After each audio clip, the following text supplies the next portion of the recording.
Yeah, that'll do. Oh, we're live already. Here we go. Got a thumbnail taken. I was kind of ready, but I wasn't quite ready. I was trying to look stupid, but because I always try to take a really stupid thumbnail, but the camera surprised me, so I was stupid on accident.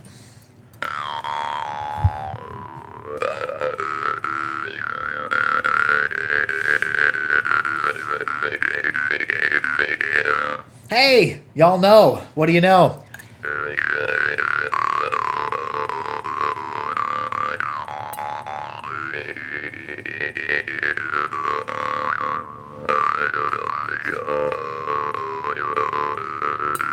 Hey, Joe, 541, how are you doing? How's things in the great out yonder?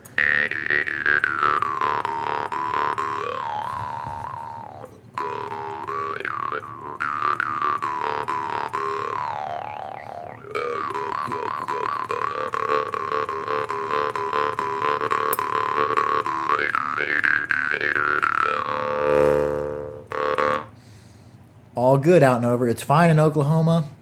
Yeah, it's nice here in Kansas. I don't think we got above 93 degrees today. Did an unboxing today. Haven't aired it yet, but did some Niegas. I kept one for myself. This thing is a giant harp. The each one has different engravings on it, and I picked this one. They look like something alieny, like an alien language. They play really nice. This is just the one because I hadn't kept a giant one for myself. This is just the one I'm keeping. Hey, JP the Beeman. Be sure to check his videos out. He's got awesome stuff doing with bees. I stayed up way too late last night and also watched one of his videos of bees just crawling into this box. Probably a 5 or 10 minute video of the bees just crawling to the box. He wasn't making them go. The bees were just probably on a pheromone trail or smelling something. I don't know if the queen was in that box.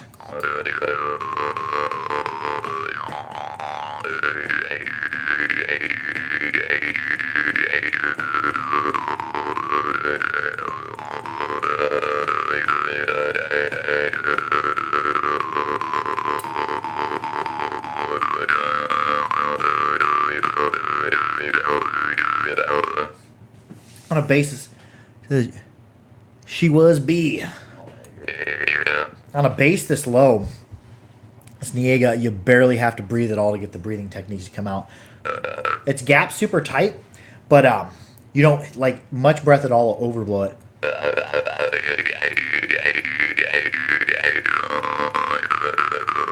Oh, there. I'm not overblowing it. That's impressive. Oh, that harp eats it up really good. I wonder if it's because... I don't know. This harp's a good harp. I went and performed tonight. Trying to... harp is a monster. Love. Oh, yeah. These Niega... there are 2 of them left. The 6 I got in. They are a behemoth. I don't know if he has a name for them, but I call them his deep bass. They are a giant harp. This thing probably weighs 3/4 of a pound. They come with a big carrying case he makes for them. What was I going to say? Oh, yeah. In preparation for the fest, when got up on stage, well, kind of a stage, went to a local coffee shop during jam night, during their open mic, and went and played. It was a lot of fun. I almost didn't do it. I kind of had... I do a ton of talking and a ton of playing here in front of the camera, here in front of my little microphone, sometimes in front of 2 little cameras. What state or town do I live in? I won't tell you the town I live in, but I live in Kansas, kind of right in the center. But anyways, went and played. Before I played, I don't do much live playing. Most of my playing here is in front of my camera here and with my microphone. Sometimes, YouTube live every week, but not much, on stage or in front of people, in front of, crowds of people right in front of me. And I kind of had some anxiety before I went in there. The last part of my day wasn't coming together right, so I just kind of went into it stressed. And right before I went to go inside, I'm like, I'm just going to go home. Things ain't right. And I'm glad I didn't give in to that because it's not good to give in to anxiety about performing. If I hadn't have, just went ahead and went inside and played, if I gave into that anxiety, it'd be worse the next time. So It's a change of a real change of pace when you go from playing and oh, the wee man's crying upstairs. How long did you play at the coffee shop? Oh, maybe 15 minutes, maybe something like that. 4 or 5 songs. I played Mohan bass, a regular Mohan, and then 3 harps I made. Because they have a whole bunch of people that come and sign up, and then they all play. And like they have people with drums and stuff, and people with shakers and stuff, and some of them played along a little bit. There was some clapping. It was cool. And I need to do that more often. So many times every month I say like, oh, I'm gonna go play down at the coffee shop. I'm gonna go play in front of some people, and then I end up not going. Or every month I'll just forget about it, or just be like, I don't feel like it this week. I need to get in front of people more, get outside of my own comfort zone, because I'm becoming really comfortable in front of the camera, but I'm still not 100% comfortable going in front of a large group of people until I start playing. Once I start playing, I just forget about all of it, but definitely a little bit out of sorts before I go on. Getting outside of my comfort zone. Do you play a few different harps or just one? I played Mohan bass, a Mohan Morchang, and then 3 harps I made. I could have played some more if I had more time, but in the past when I played in front of people, I'll play one harp for too short of a period so that I can play a whole bunch of different harps, and I feel like if I don't play 3 minutes, 3 or 4 minutes, or even 2 or 3 minutes on a harp, you don't get to open it up and kind of fall into the groove. Because when I start playing a little bit slower. I'll experiment around and have a rhythm kind of picked out in my mind a little bit. And I'll play around with the rhythm a little bit and flow around and feel the harp, feel where all it wants to be. And then I'll start going and varying and flowing into a good song, getting into a good jam. And it takes me just a little bit of time getting my head wrapped around where the harp wants to go and where I want to go. So I feel that if I only have 15 minutes, I'll play fewer instruments so that I can take the song further. Because if I just play for a minute or a minute and a half on a harp, I don't touch all the places that harp can go and bring my song around. Because I'll bring a rhythm, I'll bring it up, I'll bring it down, I'll change it. That's really a mouthful. What you've got here today is normally I drink a thing of tea, like a black tea, English tea, or Irish breakfast tea. Today we're drinking coffee. So, yeah, coffee's a little bit more of aggressive of a caffeine. All of us bebs are pretty sensitive to caffeine. But caffeine, we get a lot of stuff done when you feed us coffee. We jitter a bit too. Bzz.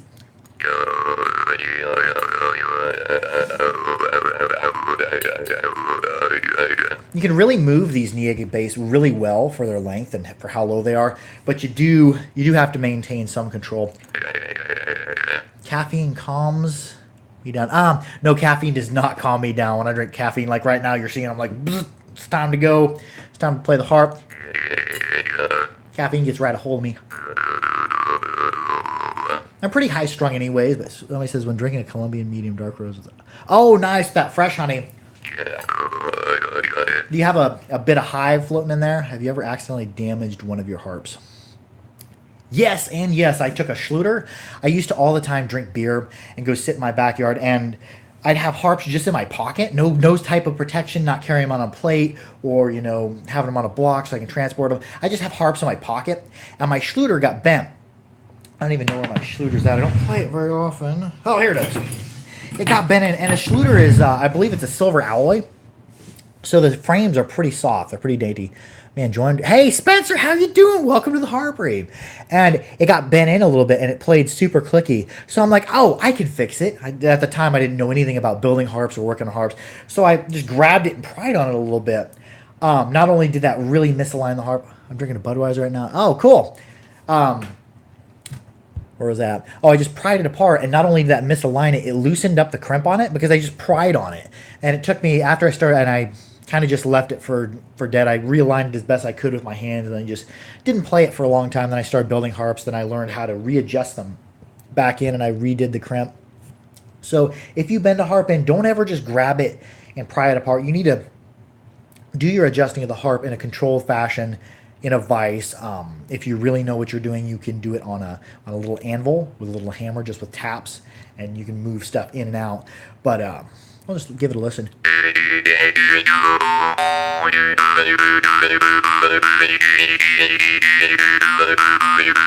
And it's fixed. It plays fine now. I believe it's still an E2. Yeah, I damaged that. What other harp did I have damaged a ton of harps right as I complete building them, especially there in the beginning. Because I'm trying to also hurry while I build, used to. Now I don't hurry because hurrying does not help you build harps. And what I was doing is I'd bend the trigger up and then heat it too slowly and apply just a little bit too much pressure. You kind of got to feel as the spring steel bends. You got to feel it out.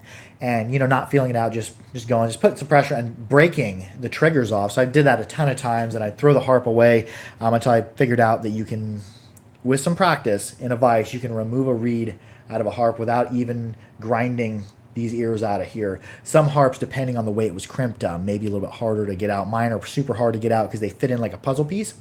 I cut an exact, and I'm a lot better at it now. I cut an exact channel for it, and then I undercut it little ways and drive it into place before I do my crimps, and then I do a relief cut beside them and then take some of the shoulder off so you get a really nice crimp. So I'm out in the Marine Zone fire. Oh, I missed it. That's one I made. It's that A1 Sharp in the fall. I've got some new techniques and I've got some new tools. I have some new knowledge of how to use my existing tools, and I'm going to go back into building harps. In the future, I hope to be building lots of harps, and the Harpery, if the harpery.com starts to take off, along with assembling Clackamore. I may, hopefully, someday be able to retire from heating and air. Yeah, I'd much rather... Semper... Oh, he's talking to him. Because I'd much rather be doing something with music and jaw harps, and something of that nature, and especially making harps, because I really enjoy making things than doing heating and air. But heating and air is a really good job. The job security on it's really good.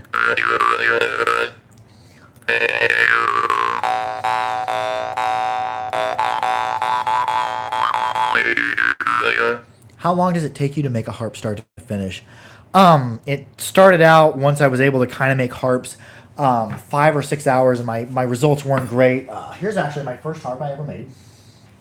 It's I took a 1/4-inch stock, and I've got videos of this, not of making this harp, but of harp making. And I twisted it. First I did twisted it, marked it out, and then did a outside bend here, and then bent it around a radius. And anyways, it didn't turn out perfect, but I'm pretty proud that I got noise out of it.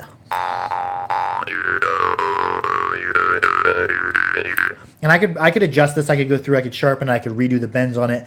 But I don't want to. I want to leave my first harp in its original form, so that people, if they're ever visiting, I've had people visit before. I might even take it to the festival with me. I don't know. But let them play and see. This is where I started out making harps. The consistency of the trigger isn't perfect, but yeah, it was my first harp. I about cried when I made it. I bent so many pieces of steel and twisted and experimented around for a couple weeks, and then I was so frustrated when I finally got one put together that made sound. I was like, yes! I about cried. Not because I'm a baby, but it's an emotional point making a harp. Love your videos. Oh, I'm glad you're interested in harps. I hope you enjoy them, and I hope you're able to share what you learned with other harp people. Somebody say, no, that's military talk. I don't understand it.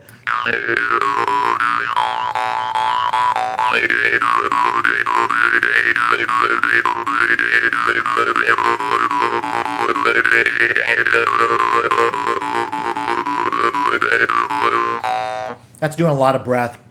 I'm doing a lot of in-breath, out-breath, hold.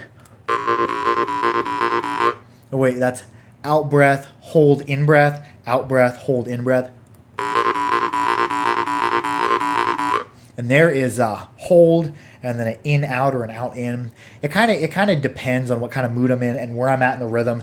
When I'm going to put my stops, my close technique, is if we breathe out or breathe in, it's pretty much the same, almost the same sound. But when we hold our breath, just even staying in the same position. I won't move my tongue or my mouth. I'll do out breath, in breath, hold.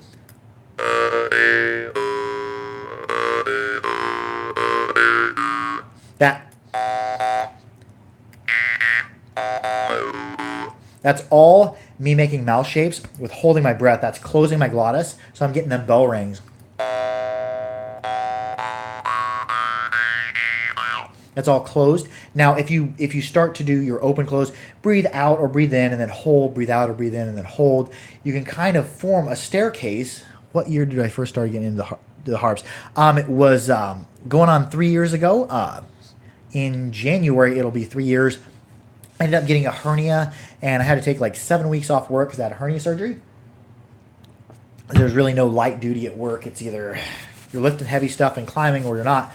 So I had 7 weeks off work, workers' comp, had a surgery, and came across a harp in Hobby Lobby. It was a Hobby Lobby mouth harp, and played it, or bought it, and started playing it, really liked it, and then ended up buying my first real instrument. It was a Solagi. I always have been mispronouncing Solagi for years. I guess I pronounce it Solagi. It's Solagi, a Chancellor from Mark Poss at Mouth Music, friend of mine.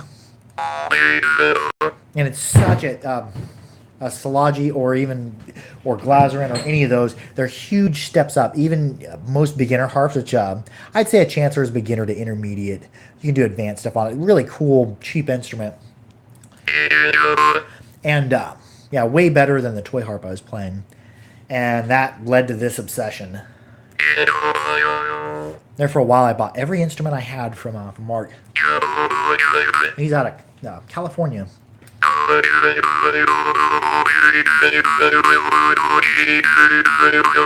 And for doing breathing techniques, Dorombe are awesome. Or I think it's pronounced Dorombe, maybe. Doromb. And when I first started playing, all I ever did was outward, but there's a lot of cool stuff you can do with it. It's a little bit harder on your harps to play them outward.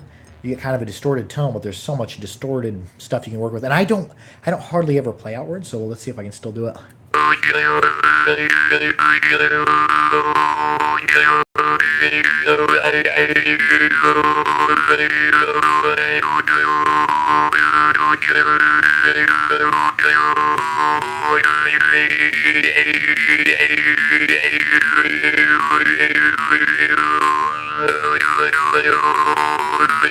There's inward.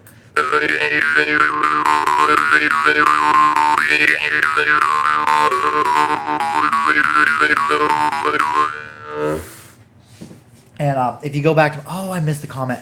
If you go back to my really super early videos, the intro was done with this harp. Did you ever accidentally harm yourself playing a harp?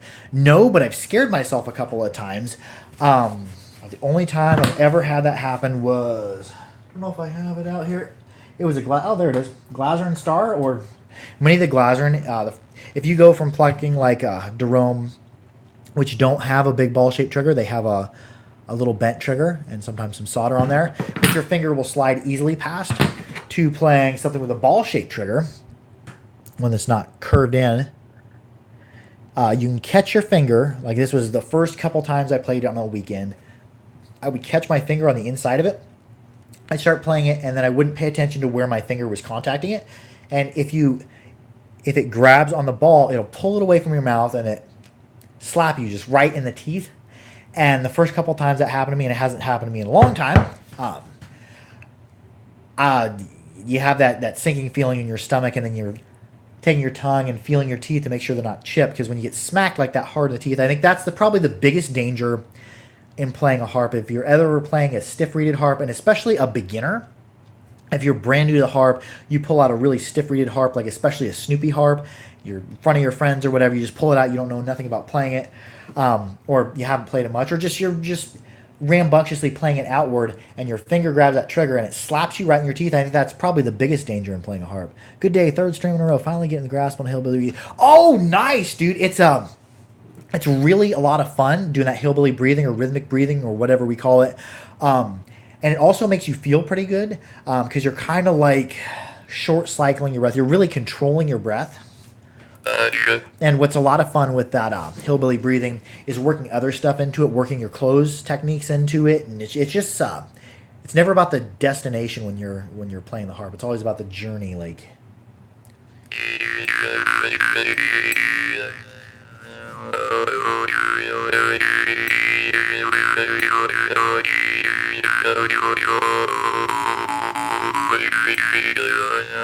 that makes me want to play the Mohan bass.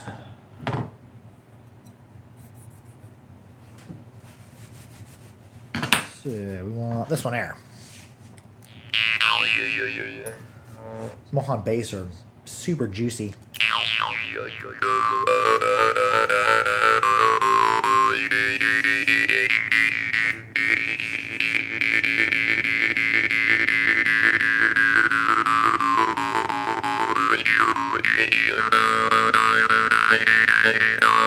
There I'm doing either an out breath, an in breath, or a hold, or some variation of that. I'm just modulating, opening and closing, breathing and holding my breath, and coming down. I'll do da da da da da da da, and then I'll come down da da da da da da. And you can do it on one pluck if you want. It really causes a modulating. Now I'm not going to move my tongue at all. I'm going to hold my tongue. I'm just going to call it static right in the center of my mouth, and I'm going to go which literally, if I do that, I'm breathing, and I'm also holding, but I'm not vocalizing through it.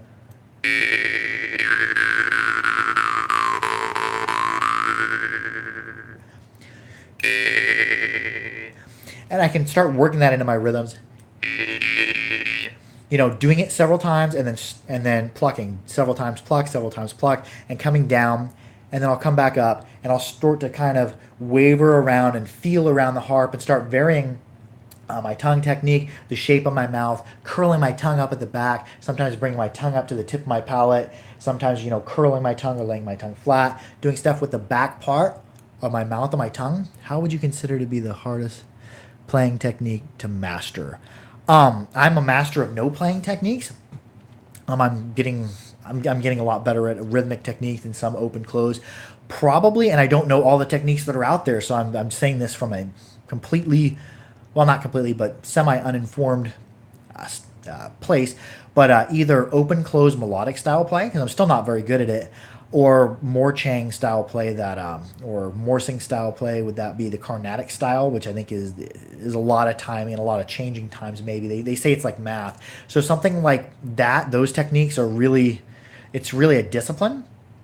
I'd say those are some of the harder techniques that I know of because they're taught.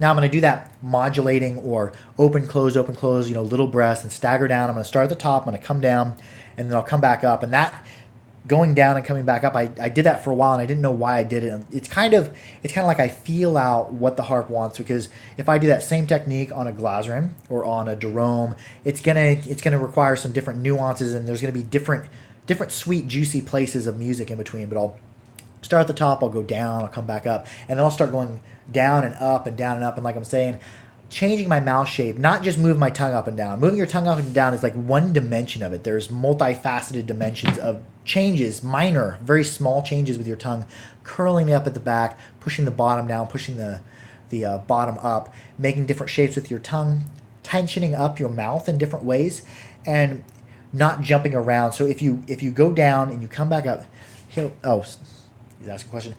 If you go down and you come back up and then you start going all around, you can feel out all those little subtle nuances and make the changes slowly so that you can feel all the subtleness of it. Especially when you start honing in on one specific place, there's a lot of stuff you're going to miss if you're jumping around quicker.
That was a lot of fun, and that's one of my favorite things to do is just lose yourself in the harp and quit thinking about it there. And something I was noticing because I'll kind of leave for a little bit and just go out and just quit thinking about the worries of the day and quit thinking about the live upload, quit thinking about y'all, and just kind of just vary the music around.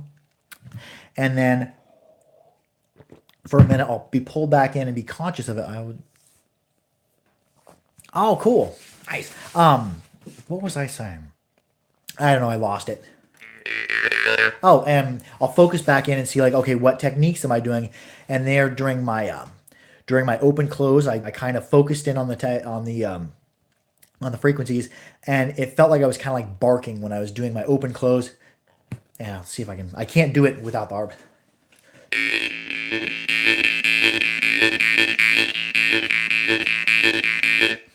I'm opening and closing down in the throat, down the glottis, and down as deep as I can in the throat, and in my lowest position I can. And I'm kind of giving it a little. I don't know if it's a little oomph on my out breath after my glottis close. I'm slamming my glottis shut, I think, as hard as I can, and giving a little out breath, and it sounds like, or it feels like barking, like a barking frog. It's really nice. I like that because it's a separate. It sounds like it's outside of the technique. Outside of I've got this rhythm going on down here, and then I've got this barking up here. So I'm trying to link two things together more now. Trying to have kind of, and I'm not a melodic player. I'm not a very good melodic player, but have a rhythm and set up some melodic notes. So there's a melody, hopefully, and a rhythm, but it's not really predetermined. I'm just kind of flowing with it. Are you still a fan of the Big Alpha? Trying to sound on my nice harp. Yeah, as far as the Glazern go, yeah, the Alpha is a really good choice. I really like the Shepherd. Really like the Batman, and they're gonna kind of vary. Some of the Glazern will be a little bit picky. They'll be a little bit gapped, just a little bit too tight. And you'll get some clicks out of them, but you just have to adapt to them. Normally, whenever I get them in, whenever I get Glazern and I'm getting a lot of them in, I'll take whatever the instruments that don't play stable and I'll set them off to the side. And if I ever have a sale, I'll sell the ones that are a little bit picky. They're still good. They just play picky. But most of the time, the Alpha should play easy, fast. And all the Glazern are really decent, all the way down to their, and like the Compass and the Lighthouse. But the Compass, the Lighthouse, and the Wave will have the biggest range and quality control. Some of the like Compass, Lighthouse, and Wave are really, really good, and some of them they play a little bit clickier. But all the Glazern are very decent.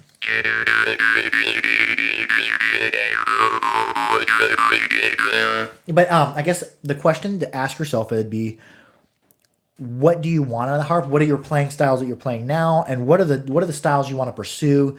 And what's the sound you want to pursue? Do you want something low and bassy? Do you want something more in the mid-range, upper end of the mid-range, lower end of the mid-range, higher end of the mid-range, or harps higher up? Do you want a Morsing? Do you want something that draw starts super easy with a really stiff reed? Especially beginners, I normally won't suggest get a real stiff reeded. I didn't. Oh, yeah, it's the conversation. Oh, I know what harp I can play.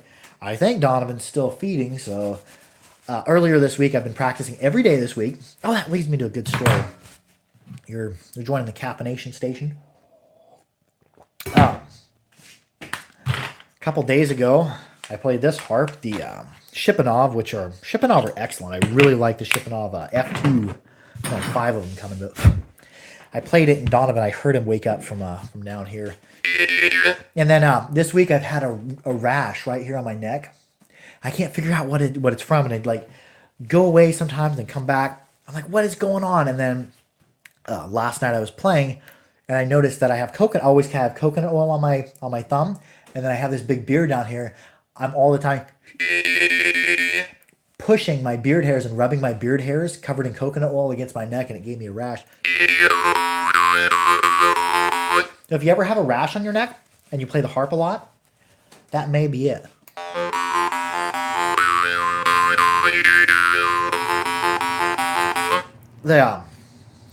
This LOL. Yeah.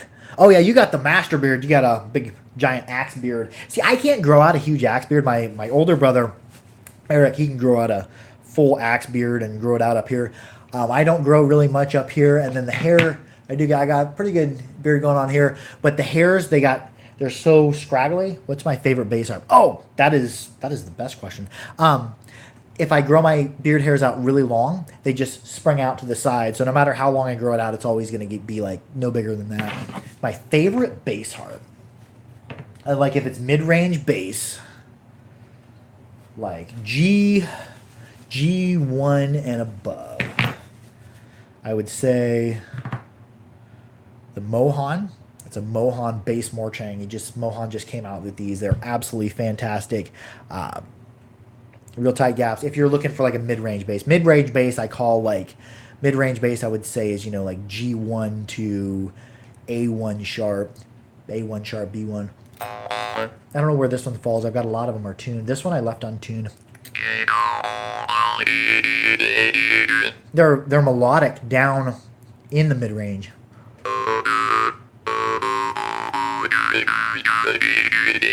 Really super breathy.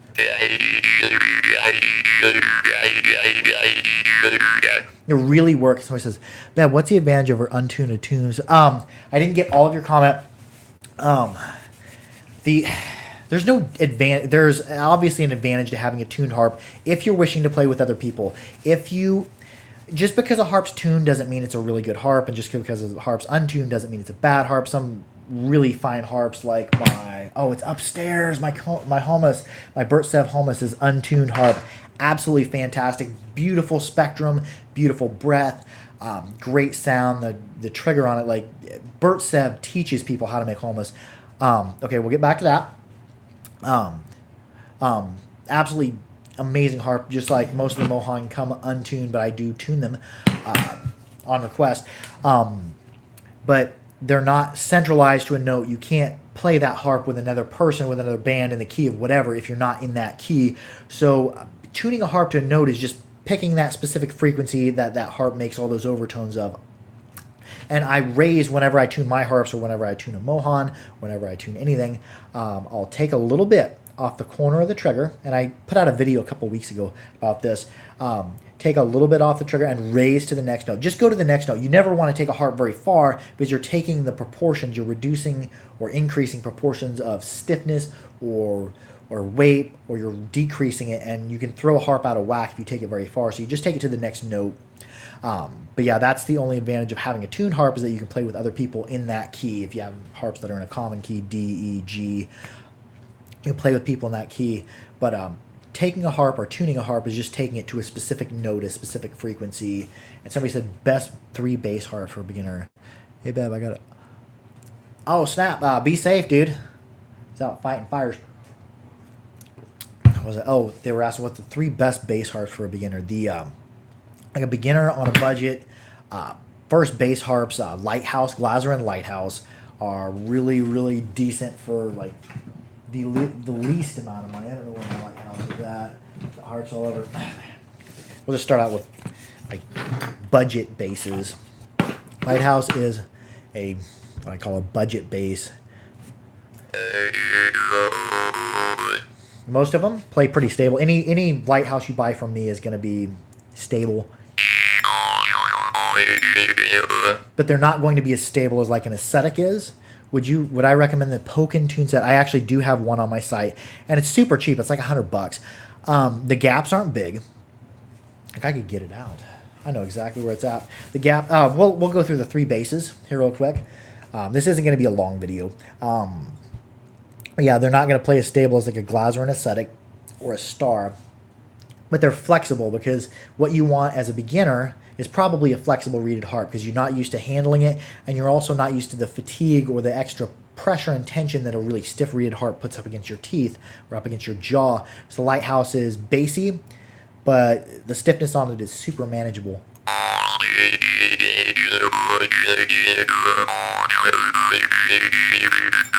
And some of them sound really clean.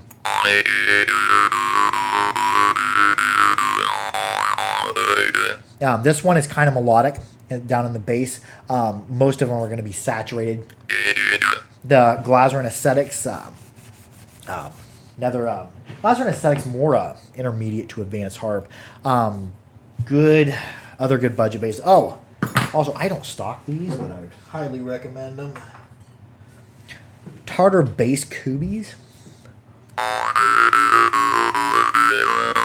It's got good melodic capabilities, but it's more like an advanced harp, but it's flexible enough. Beginner can start off on them.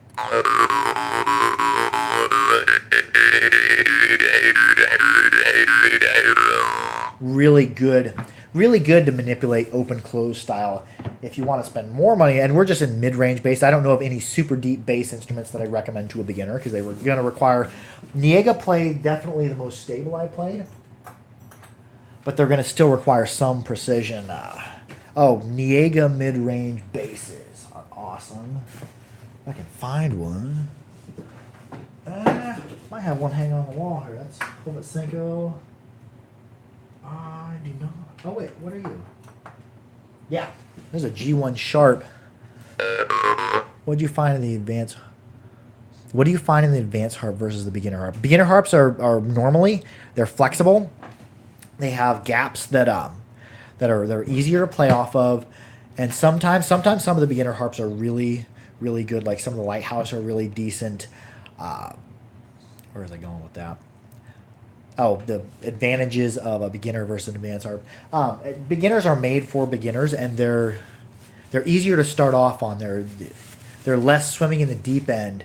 If you start off on an advanced instrument and you've never played before, you might lose interest because you're like, this is so hard. The learning curve's too steep. That beginner harp doesn't have as much payoff there in the end, but the learning curve is more gentle, so you can enjoy learning on it with less frustration. And if you start off on a beginner harp, obviously not a toy harp, you can go further faster because it's easier to learn off of. It doesn't have that steep learning curve. You're not standing there spinning your wheels for several days like on a Chancellor or a Lighthouse or a Wave or a Compass. People start making decent sounds and linking together really crude, simple songs their first day or two. And most advanced harps are going to have bigger range, bigger sensitivity. The reed responds better to things. What's cracking? Hey, how are you doing? We're just doing some live upload and whatnot. This is Niega G1 Sharp. I've been asked so many questions, I'm losing track of where we're going in the video. But another mid-range bass.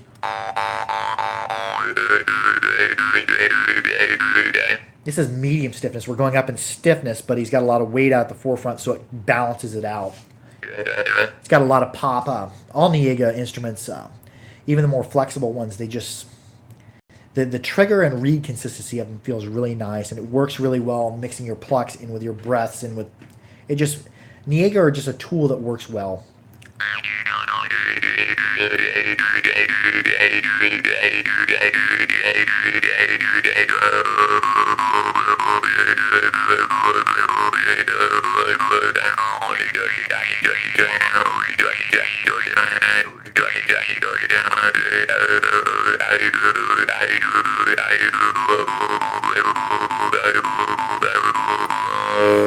Absolute fire. Those harps, I do enjoy the Niega. His instruments, I started buying from him back. Oh, last fall, his instruments start out really good. And says, I'm trying to send. Oh, cool. And what? Oh, yeah, his bass instruments. For deep bass, they're the best I've found. They are behemoth of a harp. This is a heavy harp. Massive cases. Tight gaps all the way. He spends a lot of time and attention to detail. I'm going to show you one of his harps. I'll give you a sneak peek. I haven't aired the unboxing video, but let me grab that Shaman's Eye harp. This is a gnarly instrument. It's already sold. The guy. This is the Niega Shaman's Eye. This is a thick, gnarly instrument. I played it earlier. I'm going to play it just a little bit for you for demonstrative purposes. The case on it even has an eye on the back.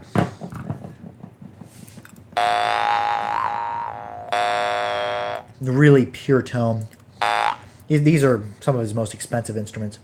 Like the Drimba Smooth I was playing. I was hammering before. Absolutely great, but less ornate, and this just has a better consistency.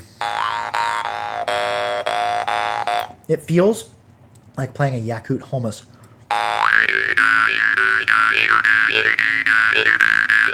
Perfect balance, breath, tone.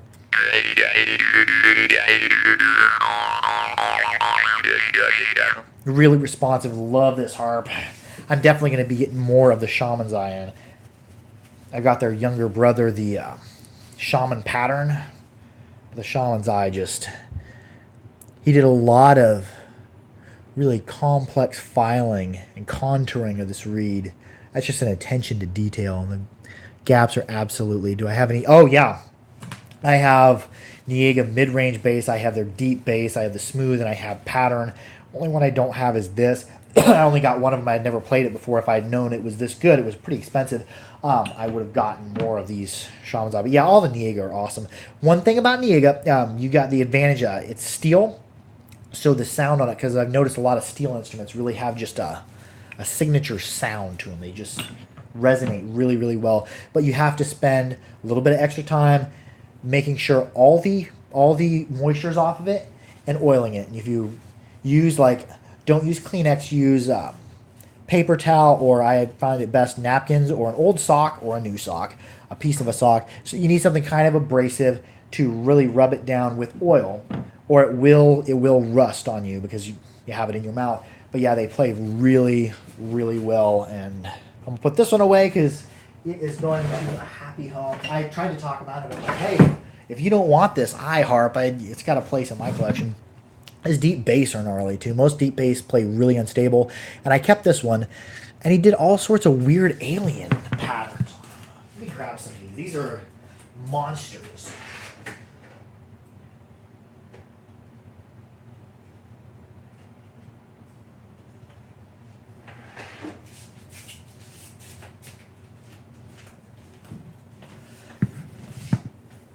Look like something out of a sci-fi movie. They're heavy. They're probably at least £1 a piece. Massive instruments. I got a few of them left. And I picked this one because I like the pattern the most, and it played the least stable. They all play really stable for how big of a bass it is. Some of them I can hammer them as fast as I can hammer a mid-range instrument. This one is a little bit more picky, but it's not very much more picky. Shoot me a message on my page, the Harpery, on Facebook. In the future, if I have any of them left, which they'll probably be sold out by tomorrow as soon as the unboxing airs, because everybody wants this bass. But in the future, if I don't sell any of them, I will be putting them on my website, theharpery.com. But shoot me a message on Facebook. I'm Jamie Bebb, or you can go to the Harpery. And this is the least stable one of it, and I picked it for me because I want my customers to have the best stability in their deep bass. But even the stability of this one I kept for myself is really, really good considering it's a deep bass.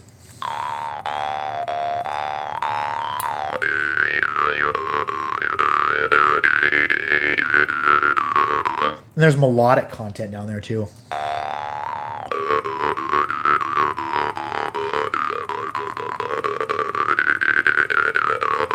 And we're gonna go a couple more minutes.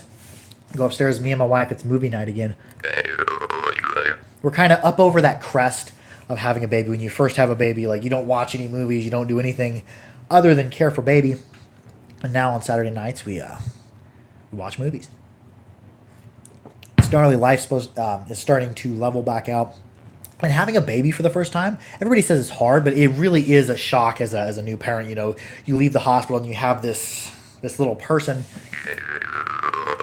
But yeah, gnarly. It's the funnest thing I've ever done. This one is D. I've been wanting to buy a Jew harp. Dude, somebody says I've been wanting to buy. His deep bass. And it's going to be harder to play, but there's going to be if you're willing to learn on it. There's a ton you can do with it. But anyway, somebody says, "Can my son play the Jew's harp?" He's not Jewish. The Jew's harp is kind of a misnomer. It's not. It doesn't have anything to do with the Jewish people. It might be a misunderstanding from the Old English language, where they don't. I think in the 1400s or so, it came out in print as the Jew's harp, and it just kind of caught on in English. But they don't know if it's a corruption of Old English, like a word for jaw or mouth. But it definitely didn't have anything to do with Judaism or Jewish people. But I refer to it as a jaw harp, but it's a jaw harp, Jew's harp, mouth harp. Many languages, many different words. In Germany, I believe they call it a Maltrommel, which means mouth fiddle. But yeah, you can call it whatever you'd like. And anyone can play the jaw harp. The jaw harp is the instrument of everyone.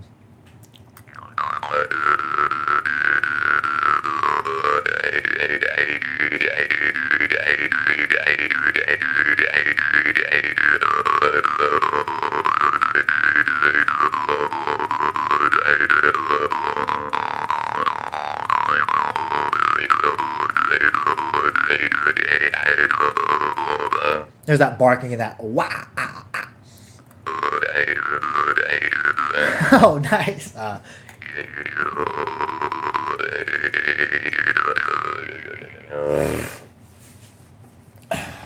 And what's another good one? Good bassy instruments. Niega is my favorite bass instruments. His melodics that I got in the last order. There was an F2 that I sold. That was sublime. I'm gonna start getting more melodic harps in stock. Get the Mohan bass. Definitely one you should check out. Mohan bass aren't as good outward. They're much better than any other Morchang outward that I played. Absolutely tight gaps. Really excellent sound. A balance of breath and melodics. The Mohan bass Morchang feel like Morchang mixed with a Holmes or a Vargan mixed with a drone, because it's breathy, it's melodic, it's got a lot of pop to it. You're going to start seeing fantastic things coming out of India, because now people, especially Indian harps, they're charging more for them, so they can spend more time per instrument and get outside and do different things with the instruments. Because I've never heard of a bass Morchang before this Mohan. And some of them went pretty deep. One was below G1.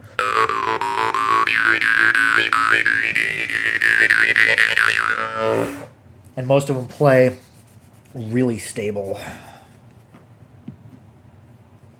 What are others? All the deep basses I can think of at the moment. Mid-range bass as far as Glaserin goes. Star, Ascetic, and Lighthouse. And I'm gonna play one more harp. Oh, I was gonna get down on this one, the Shipanov. For the upper melodic, Shipanov are really good.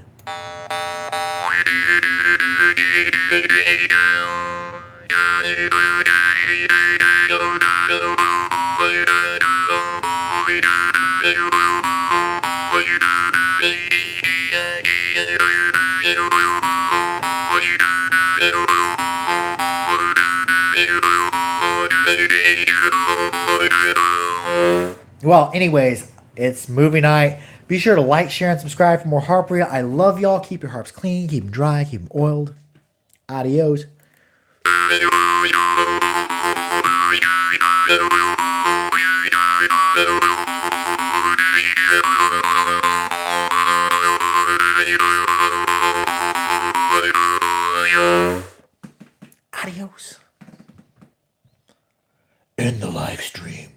it rightly.